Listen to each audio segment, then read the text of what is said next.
മഹാലക്ഷ്മി സീരിയലിൻ്റെ പുതുപുത്തൻ വിശേഷത്തിലേക്ക് എല്ലാവർക്കും സ്വാഗതം. അങ്ങനെ കണ്ണനെ കൊല്ലാനായിട്ട് മാർക്കോയ്ക്ക് കൊട്ടേഷൻ കൊടുത്തത് പ്രതാപനും വാമനും ചേർന്നാണെന്നും നിങ്ങളുടെ ഭാഗ്യത്തിന് കണ്ണൻ സാറിനെയാണ് അവർ ടാർഗറ്റ് ചെയ്യുന്നത് എന്ന് എനിക്ക് മനസ്സിലായി.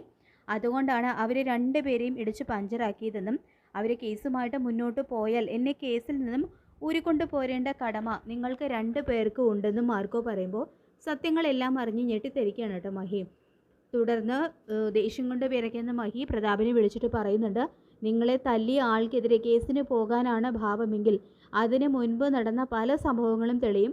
അതുകൊണ്ട് ജയിലിൽ പോകുന്നതിന് മുൻപ് തന്നെ നിങ്ങളെ നാട്ടുകാർ കൈകാര്യം ചെയ്യുമെന്ന് പറഞ്ഞ് പ്രതാപനെ ഭീഷണിപ്പെടുത്തുന്നുണ്ട് കേട്ടോ മഹി. തുടർന്ന് പ്രതാപന് നേരെ പൊട്ടിത്തെറിച്ച് സംസാരിച്ചതിന് മഹിക്ക് നേരെ കരുണ ചോദ്യം ചെയ്ത് പറയുമ്പോൾ കരുണയ്ക്കും നല്ല മറുപടി തന്നെ മഹി കൊടുക്കുന്നുണ്ട് കേട്ടോ. പിന്നീട് ഹണിമൂൺ കഴിഞ്ഞ് തിരിച്ചെത്തുന്ന മേഘനോടും മഞ്ജുവിനോടും പ്രതാപനും വാമനും ഹോസ്പിറ്റലിലാണെന്ന വിവരം സീമന്തിനെ അറിയിക്കുമ്പോൾ അത് കേട്ട് ഞെട്ടിത്തെരിക്കുന്നുണ്ട് കേട്ടോ മേഘനും മഞ്ജുവും. കരുണയുടെ അച്ഛന് സാരമായിട്ടുള്ള പരിക്കുണ്ടെന്നും നിന്റെ അച്ഛന് അത്രത്തോളം ഇല്ല, നിങ്ങളെല്ലാവരും കണ്ണനും മഹാലക്ഷ്മിക്കെതിരെ ഓരോന്ന് പ്ലാൻ ചെയ്ത് അവർക്ക് ഒരു പോറൽ പോലും ഏൽക്കുന്നില്ലെന്നും കുഴപ്പങ്ങൾ മുഴുവൻ സംഭവിക്കുന്നത് നമുക്കാണ്. ഇനി ഹോസ്പിറ്റലിലെ ചികിത്സയ്ക്ക് പണം ഒരുപാട് പോകുന്നത് മാത്രമേ ഉണ്ടാകൂ എന്നൊക്കെ പറഞ്ഞുകൊണ്ട് സീമന്തിന് കലുതുള്ളുന്നുണ്ട് കേട്ടോ. ശേഷം ഇവളെ കല്യാണം കഴിച്ചാൽ ഒരുപാട് അടിച്ചു മാറ്റാമെന്നൊക്കെ പറഞ്ഞുകൊണ്ടാണല്ലോ നീ മുറപ്പെണ്ണിന് തന്നെ കിട്ടിയത് എന്നുകൂടി സീമന്തിന് പറയുമ്പോൾ, അപ്പോൾ സ്വത്തിന് വേണ്ടി മാത്രമാണല്ലേ മേഘേട്ടൻ എന്നെ വിവാഹം കഴിച്ചത്, അല്ലാതെ എന്നോടുള്ള സ്നേഹം കൊണ്ടൊന്നും അല്ലെന്ന് ഇപ്പം എനിക്ക് മനസ്സിലായി. എല്ലാം നഷ്ടപ്പെട്ടത് മുഴുവൻ എനിക്കാണെന്നും നിങ്ങൾ ഹാപ്പിയാണല്ലോ എന്നെല്ലാം ദേഷ്യത്തോടെ പറഞ്ഞ് അകത്തേക്ക് കയറി പോവുകയാണ് കേട്ടോ മഞ്ജു.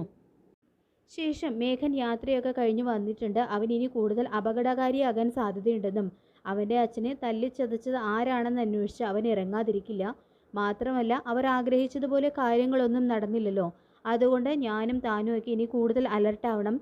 എന്തിനും മടിക്കാത്ത സ്വഭാവക്കാരനാണ് മേഘൻ, വിഷം ഉള്ളിൽ കൊണ്ട് നടക്കുന്നവൻ എന്നെല്ലാം പറഞ്ഞുകൊണ്ട് കണ്ണൻ ആശങ്കപ്പെടുമ്പോൾ എനിക്കിപ്പോൾ ആരെയും പേടി തോന്നുന്നില്ല കണ്ണേട്ടാ. വല്ലാത്ത ഒരു ആത്മധൈര്യം മനസ്സിന് കിട്ടിയതുപോലെ. നമുക്കെതിരെ ആരെങ്കിലും എന്തെങ്കിലും ചെയ്യാൻ ശ്രമിച്ചാൽ ദൈവം തന്നെ അവർക്ക് വേണ്ട ശിക്ഷ കൊടുക്കുന്നുണ്ട്. നമ്മളറിയാതെ ഏതോ ഒരു ശക്തി നമ്മുടെ കൂടെ തന്നെയുണ്ട്. അതിന് തെളിവാണ് കരുണയുടെ അച്ഛനും കണ്ണേട്ടൻ്റെ അമ്മാവിൻ്റെയും ഇപ്പോഴത്തെ അവസ്ഥ എന്നെല്ലാം മഹി പറയുമ്പോൾ താൻ പറഞ്ഞത് ശരിയാണെന്നും മാർക്കോയെ ദൈവമായിട്ട് തന്നെയാണ് നമ്മുടെ രക്ഷകനാക്കി അയച്ചിരിക്കുന്നതെന്നും കണ്ണനും പറയുന്നുണ്ട് കേട്ടോ. പിന്നീട് പ്രതാപനെയും തൻ്റെ അച്ഛനെയും ഈ അവസ്ഥയിലാക്കിയത് ആരായാലും അവരെ ഞാൻ തളച്ചിരിക്കുമെന്നും അത്രത്തോളം ഒന്നും അവൻ മിടുക്കനാവാൻ പാടില്ല, അവനെ കണ്ടുപിടിക്കാൻ തന്നെ തീരുമാനിച്ചുറപ്പിക്കുന്നുണ്ട് കേട്ടോ മേഘൻ. ശേഷം ഹോസ്പിറ്റലിൽ എത്തുന്ന മേഘൻ ആർക്കാണ് കണ്ണനെ കൊല്ലാനായിട്ട് കൊട്ടേഷൻ കൊടുത്തത് എന്നുള്ള കാര്യമെല്ലാം പ്രതാപനിൽ നിന്നും വാമനിൽ നിന്നും അറിയുന്നുണ്ട്. അങ്ങനെ മാർക്കോ എന്ന ഗുണ്ടയ്ക്കാണ് കൊട്ടേഷൻ കൊടുത്തതെന്നും അവൻ പക്ഷേ നമ്മളെ ചതിച്ച് അവസാന നിമിഷം കണ്ണൻ്റെ കൂടെ കൂടി, ഇനി ഇതിലും വലിയ ദുരവസ്ഥ വരാനില്ല മോനെ എന്നെല്ലാം പറഞ്ഞുകൊണ്ട് വാമൻ പരിതപിക്കുമ്പോൾ പ്രതാപനങ്ങളും അച്ഛനും വിഷമിക്കാതിരിക്കുക, അവൻ എത്ര വലിയ ഇരട്ടച്ചങ്കനാണെങ്കിലും അവനെ പിടികൂടി ഇതിനുള്ള ശിക്ഷ ഞാൻ കൊടുത്തിരിക്കും, അതിനുള്ള ആൾക്കാരെയൊക്കെ കാശ് കൊടുത്ത് ഇറക്കുമെന്നും മേഘൻ പറയുന്നുണ്ട് കേട്ടോ. അങ്ങനെ മാർക്കോയെക്കുറിച്ച് കൂടുതൽ അന്വേഷിക്കാനായിട്ട് ഇറങ്ങി പുറപ്പെടുകയാണ് കേട്ടോ മേഘൻ ചെയ്യുന്നത്. പ്രതാപനങ്ങളുടെ കയ്യിൽ നിന്നും കാശ് വാങ്ങിയിട്ട് അവസാന നിമിഷം അവൻ എന്തിനാണ് കണ്ണൻ്റെ കൂടെ കൂടിയത് എന്ന് അന്വേഷിക്കുന്നുണ്ട് മേഘൻ. അപ്പോൾ ലോപ്പസിൽ നിന്നും മാർക്കോയെക്കുറിച്ച് കൂടുതൽ ഡീറ്റെയിൽസ് ഒക്കെ മേഘന് കിട്ടുന്നുണ്ട് കേട്ടോ. കാശും വാങ്ങിയിട്ട് അവൻ ഇങ്ങനെ ഒരു ചതി ചെയ്യുമെന്ന് ഒരിക്കലും കരുതിയില്ലെന്നും ഞാൻ ആ ഭാര്യയുടെയും ഭർത്താവിൻ്റെയും ഫോട്ടോ കാണിച്ചു കൊടുത്തപ്പോഴാണ് അവൻ ഈ കൊട്ടേഷൻ ഏറ്റെടുക്കാൻ തന്നെ തീരുമാനിച്ചത്. അല്ലെങ്കിൽ അവൻ ഒരിക്കലും, ഞങ്ങളൊക്കെ എത്ര നിർബന്ധിച്ചാലും എത്ര കാശ് കിട്ടുമെന്ന് പറഞ്ഞാലും അവൻ ഒരിക്കലും ഒരു കൊട്ടേഷനൊന്നും ഏറ്റെടുക്കാറില്ല എന്നെല്ലാം ലോപ്പസ് പറയുന്നതിൽ നിന്ന് തന്നെ കണ്ണനെയും മഹിയെയും നേരത്തെ തന്നെ മാർക്കോയ്ക്ക് അറിയാമായിരുന്നു എന്ന് മനസ്സിലാവുന്നുണ്ട് കേട്ടോ മേഘന. അങ്ങനെ മാർക്കോയെ അവസാനം കണ്ടുമുട്ടുന്നുണ്ട്. മാർക്കോയും മേഘനും മുഖാമുഖം കാണുന്നുണ്ട്.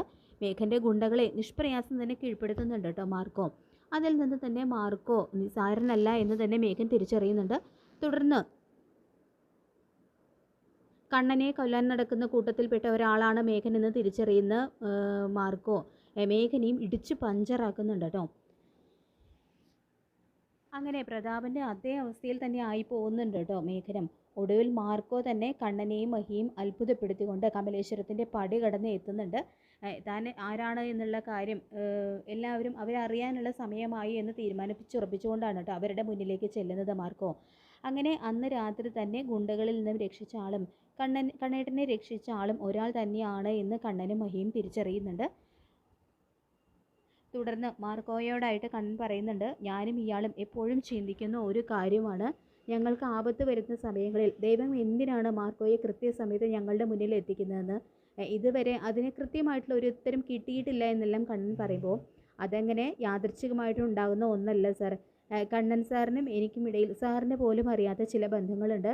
കണ്ണൻ സാറിൻ്റെ അച്ഛൻ എൻ്റെ കുടുംബത്തിന് ചെയ്തു തന്ന സഹായങ്ങളൊന്നും ഒരിക്കലും എനിക്ക് മറക്കാൻ കഴിയില്ല എന്ന് പറഞ്ഞുകൊണ്ട് തൻ്റെ ഫ്ലാഷ് ബാക്ക് കണ്ണനോടും മഹിയോടും തുറന്ന് പറയുന്നുണ്ട് കേട്ടോ മാർക്കോ.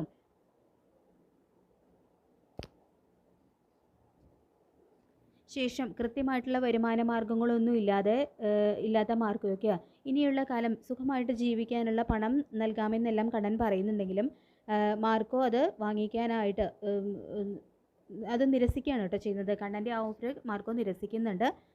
ഒടുവിൽ ഇങ്ങനെ കൊട്ടേഷനൊക്കെ ഏറ്റെടുത്ത് മറ്റുള്ളവരെ തല്ലാൻ നടക്കുന്നതിന് പകരം മാന്യമായിട്ട് ജീവിക്കാനുള്ള ഒരു തൊഴിൽ തരാമെന്നും അതോടുകൂടി ഗുണ്ട എന്നുള്ള നാട്ടിലുള്ള തൻ്റെ പേര് ഇല്ലാതാകുമെന്നെല്ലാം കണ്ണൻ പറയുമ്പോൾ അതിന് സമ്മതം മൂളുന്നുണ്ട് കേട്ടോ മാർക്കോ. അങ്ങനെ കണ്ണൻ്റെയും മഹിയുടെയും ഡ്രൈവറായിട്ട് മാർക്കോയെ നിയമിക്കുകയാണ് കേട്ടോ കണ്ണൻ ചെയ്യുന്നത്. അങ്ങനെ മഹാലക്ഷ്മി സീരിയലിൻ്റെ വളരെ ത്രില്ലിംഗ് ആയിട്ടുള്ള എപ്പിസോഡുകൾക്കായിട്ട് നമുക്ക് കാത്തിരിക്കാം. ഈ റിവ്യൂ ഇഷ്ടപ്പെട്ടെങ്കിൽ ലൈക്ക് ചെയ്യുക, ചാനൽ കൂടി ഒന്ന് സബ്സ്ക്രൈബ് ചെയ്യുക. താങ്ക്